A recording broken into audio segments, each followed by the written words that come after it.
Welcome back, everybody. Today I'm going to teach you how to add multiple stops to Google Maps. This feature is incredibly useful when you're planning a road trip or running multiple errands and want to map out the most efficient route. Let's get started and walk through this step by step.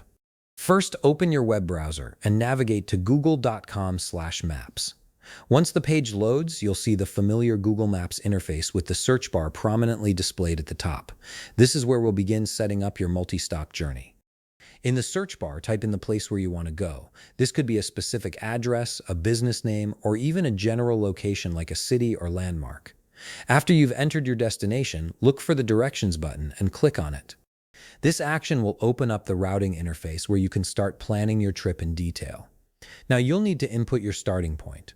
Google Maps might automatically detect your current location, but you can manually enter any address or place you'd like to start from.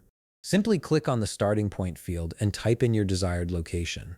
Once that's set, you're ready to add your stops. Next, click on Add Destination.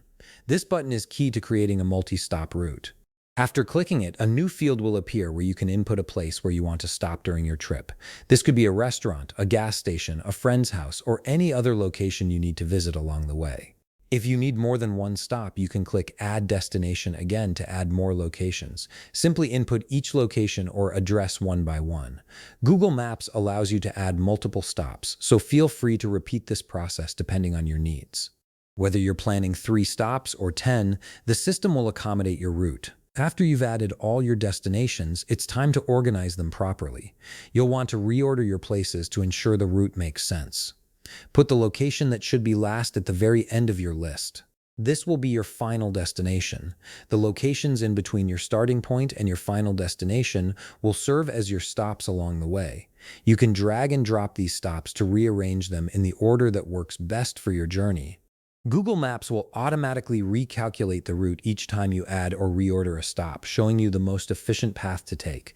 This helps you save time and plan your trip more effectively. And there you have it. You've successfully created a multi-stop route in Google Maps that will guide you through all your planned locations efficiently. If you found this video helpful, please leave a like, subscribe, and see you in the next video.